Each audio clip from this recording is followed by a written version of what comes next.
La caméra, ça tourne. Bonjour chers amis et bienvenue pour cet après-midi de réflexion chez Ictus autour de la royauté sociale du Christ. Je vous souhaite bienvenue à tous. Je remercie nos 5 intervenants d'avoir accepté de prendre la parole aujourd'hui. Thibaut Collin n'est pas encore arrivé, il est pris par un week-end de formation et donc il devrait arriver vers 17h. Je remercie nos partenaires de la presse, France Catholique et la Nef, d'être présents avec nous et ils pourront nous présenter en quelques minutes leur publication tout à l'heure. Je remercie également l'agence Obala pour la réalisation technique de cet événement. Vous allez entendre 5 conférences par des universitaires éminents. Chacun parlera 30 minutes. C'est un défi que nous leur avons lancé de tenir 30 minutes.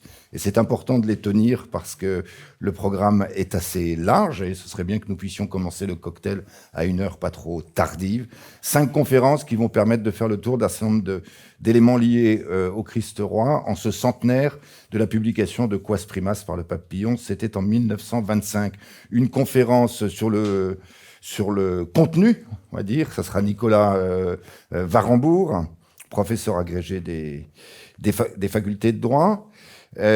Ensuite, le contexte, un contexte historique qui nous sera raconté par Frédéric Le Moal, docteur en histoire et enseignant. Ensuite, un bilan de la sécularisation, montrer en quoi Quas Primas, en quelque sorte, est prophétique, avec Joël Audebert, également professeur agrégé des facultés de droit. Donc ça sera une première partie. Ensuite, nous aurons une pause. Et après, 2 autres conférences dans une deuxième partie. Une approche théologique politique pour aujourd'hui, avec le principal spécialiste du théologico-politique, c'est le père Bernard Bourdin de l'Institut catholique de Paris, philosophe du politique, théologien, qui viendra actualiser cette question du Christ roi pour aujourd'hui. Et enfin, un élément important pour nous chez Ictus, Thibaut Collin, enseignant et philosophe et essayiste, viendra nous dire que le Christ roi est un principe pour l'action et dressera des perspectives pour l'action des catholiques en ce temps de notre histoire dans notre pays. Pour Ictus, il ne s'agit pas simplement, en organisant ce colloque, de faire mémoire d'une encyclique vénérable et de son centenaire. Il ne s'agit pas seulement d'être fidèle à l'héritage reçu de Jean Housset, qui est l'auteur du livre « Pour qu'il règne », qui a nourri l'engagement de tant de catholiques et qui a marqué toute une génération. Donc il s'agit aussi et surtout de réfléchir ensemble et de tenter de répondre aux défis contemporains liés à la question religieuse et d'éclairer, c'est ça qui nous semble important, l'engagement des catholiques dans ce contexte historique. Ce contexte historique, alors que nous avions pu croire, ou certains avaient pu croire à la pertinence de la prophétie de Nietzsche sur la mort de Dieu, eh bien, à contrario, Dieu n'est pas mort et il revient dans l'histoire des hommes et des nations. Là, était-il vraiment absent? Peut-être pas. Mais il revient par la grande porte de l'histoire, et y compris dans notre pays. En ce sens, réfléchir à la doctrine du Christ roi aujourd'hui constitue une nécessité, parce que justement, cette question religieuse redevient un élément structurant de l'histoire, du monde, de l'Europe et spécialement de notre pays. Pour introduire, je vais vous livrer une première conviction. Selon moi, la neutralité religieuse ne sera probablement plus tenable bien longtemps en France. Je parle à la fois de la neutralité religieuse des citoyens ou de l'indifférence religieuse des citoyens. Ils auront probablement des choix décisifs à faire. Mais je parle aussi de la neutralité religieuse de l'État et sa stricte laïcité. Et il y a quelques années, c'était il y a 8 ans, Pierre Manant avait publié « Situation de la France » et déjà pointé cette question. Il expliquait pourquoi la France aurait la nécessité d'affirmer sa marque catholique, disait-il, pour appréhender la présence dynamique de l'islam sur son sol. Je vous livre une deuxième conviction. Cette stricte laïcité, en un certain sens, nous protège. Elle nous protège mieux, par exemple, que les Anglais ou les Belges, mieux qu'un multiculturalisme officiel. Mais cette stricte laïcité constitue également un obstacle, et c'est son paradoxe, Et si l'on en reste là, à cette stricte laïcité, c'est-à-dire à un certain déni des racines chrétiennes de la France et de l'influence considérable du christianisme, et plus précisément même du catholicisme, sur ce que nous sommes, sur notre culture, nos mœurs, notre psyché profonde, pourrais-je dire, eh bien, se pose la question, comment la France pourra-t-elle affirmer la moindre préséance du christianisme sur d'autres cultures et mœurs pour assurer la continuité historique d'un peuple et d'une nation? C'est une question qui me semble cruciale, c'est une question politique par excellence, et je pense qu'elle rejoint la question du Christ roi. Le cardinal André XXIII était invité un jour à la radio, et le journaliste lui parlait du formidable dynamisme de l'islam en France, lui demandait ce qu'il en pensait, et il a répondu au journaliste, « Écoutez, que les musulmans veuillent être musulmans, nous le savons. La vraie question, c'est voulons-nous être nous-mêmes quelque chose ?» Et je crois qu'il a posé une bonne question. Et bien sûr, c'est une question complexe, puisque la foi ne se décrète pas, et la foi ne saurait, d'autre part, se réduire à un sursaut identitaire face à ce qui est perçu comme un péril, ou une sorte de ciment face à un ennemi désigné, ce qui ne serait pas très chrétien. Et il est difficile pour nous d'affirmer dans l'espace public, d'arriver dans l'espace public en disant « Eh bien, un État catholique est la solution à tous nos problèmes contemporains de notre pays. Adhérez à la foi catholique, bâtissons un État catholique et tout ira bien. » Pour tout cela, il semblerait quand même que la société ne soit pas tout à fait prête à nous entendre. Et l'Église catholique elle-même ne semble pas prête à affronter ce type de discours, et elle ne semble pas prête peut-être à affronter le défi dont je vous ai parlé. Parce que l'Église insiste sur l'évangélisation, il y a eu ce mouvement de nouvelle évangélisation avec le pontificat de Jean-Paul II, mais pour le reste, elle est prudemment installée dans le statu quo de 1905, si je parle de la France, et d'une certaine manière de l'approche d'après le Concile qui voit dans le règne du Christ une dimension principalement spirituelle, liturgique, eschatologique. Or, il y a une dimension sociale. Cette dimension sociale, le catholicisme l'assume en sens où, sur la question de la charité et des œuvres, par exemple, elle est très présente dans la société, mais ce n'est pas une inscription qu'on pourrait dire sociopolitique, socio-religieuse ou socioculturelle, une façon de penser cette inscription du catholicisme dans la nation. Aujourd'hui, d'une manière générale, l'Église catholique n'est pas prête à cela et n'a peut-être pas encore assez réfléchi à cette question, mais elle va devoir y réfléchir, et nous-mêmes, nous allons y réfléchir aujourd'hui. Bref, il y a de la matière à penser, à la fois au plan théorique, au plan théologico-politique, à la fois au plan prospectif. Je vous ai parlé de conviction, je ne suis pas devin, mais je vous ai dit ce qu'il me semble pouvoir se dessiner à l'avenir concernant la neutralité religieuse intenable, et une question prudentielle pour les catholiques en action, pour les catholiques qui veulent agir. Donc ce centenaire de Quas Primas et son contenu peuvent nous aider, et je pense pouvoir dire que ce n'est pas un vœu pieux que d'avoir intitulé ce colloque « Actualité du Christ roi ». Les questions que nous devons aborder sont d'une actualité brûlante aujourd'hui et encore davantage demain. Je vous remercie.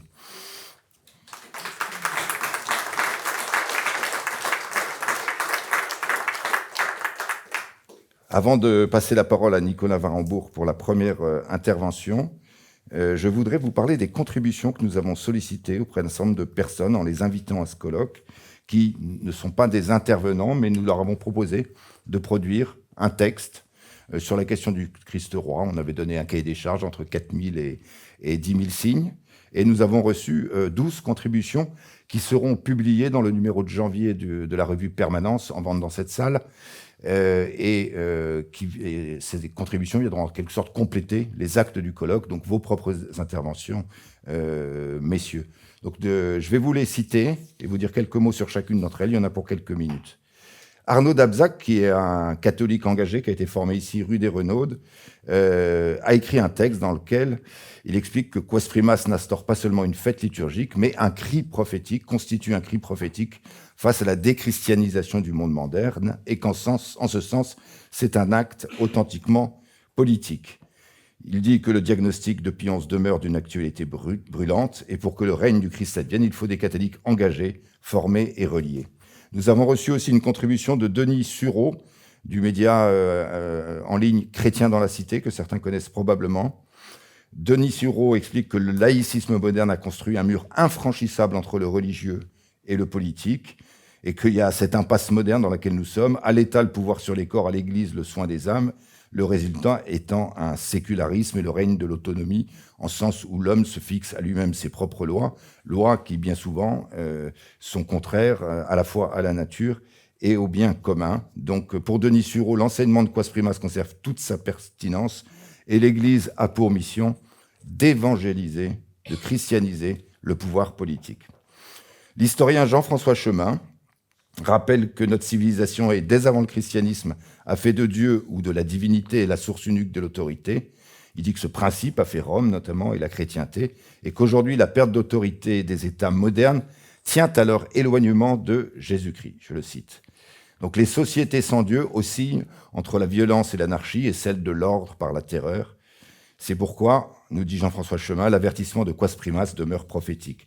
Jean-Pierre Maugendre, de Renaissance catholique, pose la question suivante, la doctrine du Christ roi est-elle encore prêchée ?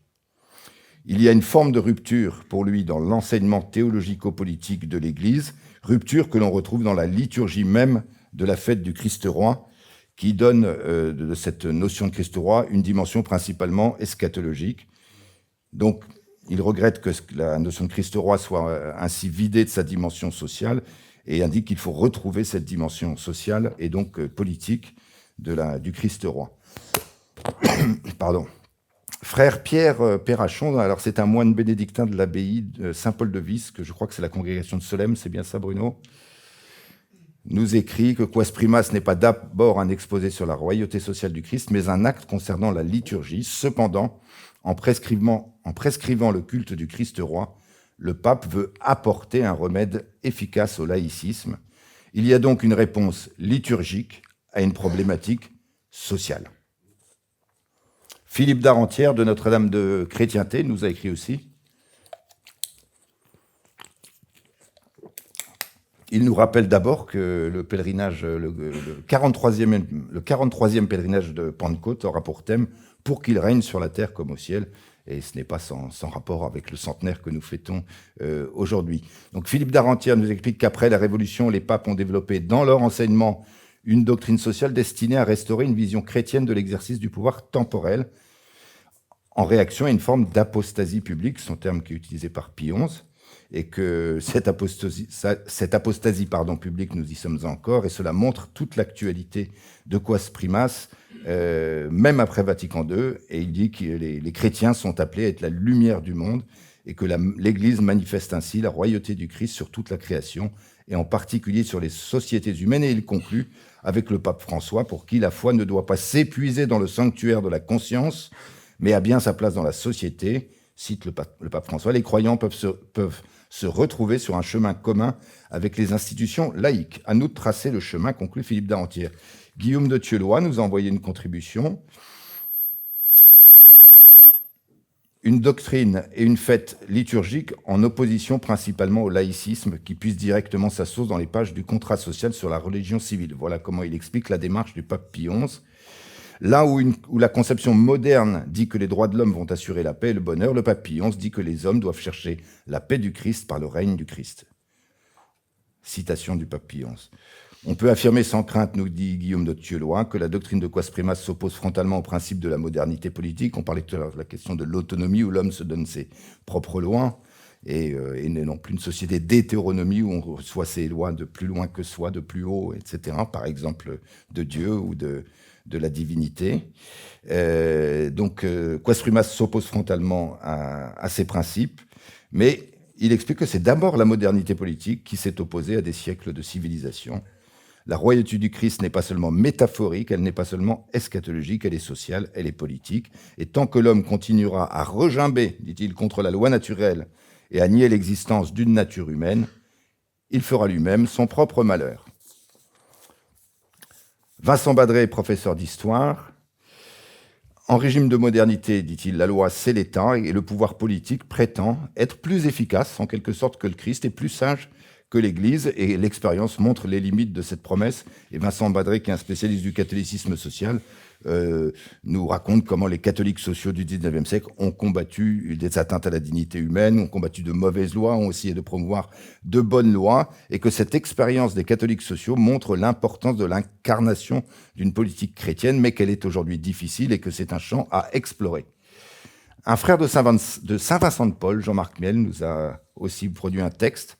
La fête du Christ roi est aussi celle de toute autorité dans la société, dont la mission est d'élever spirituellement et moralement les esprits, les cœurs et les structures sociales à l'image du Christ. La fête du Christ roi rappelle que si l'on se croit la seule autorité, on va dans le mur. La royauté du Christ ne se réduit pas à une opinion politique, et il rappelle l'épisode de Pilate qui interroge Jésus, et Jésus répond « Mon royaume n'est pas de ce monde », mais il précise « Je suis né et je suis venu dans le monde pour rendre témoignage à la vérité ». Donc les chrétiens sont appelés à rendre témoignage à la vérité. Et il a cette formule, le chrétien est obéissant comme citoyen, mais il est aussi résistant et objecteur de conscience. Joseph Valençon, auteur et journaliste, il part, lui, du pater, que ton règne vienne, que ta volonté soit faite sur la terre comme au ciel. Et il nous dit que avec cette prière, Jésus lui-même nous demande de prier pour que l'ordre temporel respecte et s'ajuste à l'ordre spirituel et divin. Et il développe, vous lirez dans Permanence son développement, il développe les différentes manières de participer à la royauté sociale du Christ et rappelle qu'une civilisation ne se construit ou ne se reconstruit pas par un claquement de doigts. Elle s'érige et se fonde sur le temps long, sur le roulement de fond et la maturation des vertus à aimer, à pratiquer et à faire découvrir. Et il conclut avec un appel à l'espérance. « Courage, j'ai vaincu le monde ». Olivier Vandamme, qui est ici, qui a d'ailleurs un livre qui est en vente dans cette salle sur la doctrine sociale de l'Église. Quelques mots d'Olivier Vandamme. « Le Christ est roi du cœur, mais il est tout autant roi des intelligences, avide de vérité. » Olivier Vandamme se réfère également à cette phrase de Jésus « Je suis venu rendre témoignage à la vérité ». Donc le Christ est surtout le roi des sociétés et il propose la méthode des inventaires pour savoir ce qu'il faut faire pour répondre à cette fameuse question de Lénine, que faire ?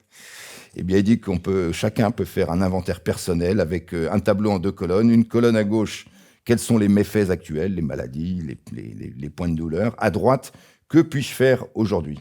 Est-ce que je peux agir sur ces méfaits ?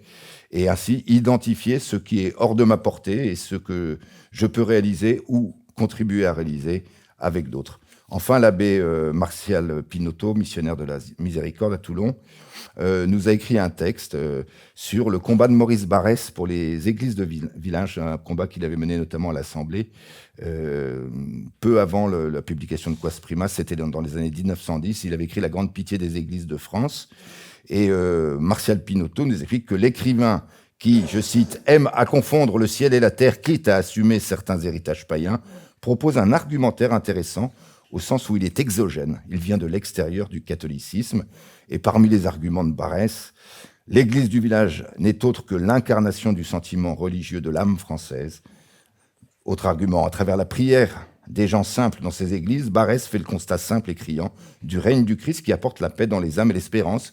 Et il explique donc à ses confrères députés qu'il y voit tout simplement un intérêt public. Et l'abbé Pinotto de conclure, la doctrine du Christ roi n'est pas seulement une affaire de théologiens du droit, elle est aussi une préoccupation très concrète pour nos cités. Merci.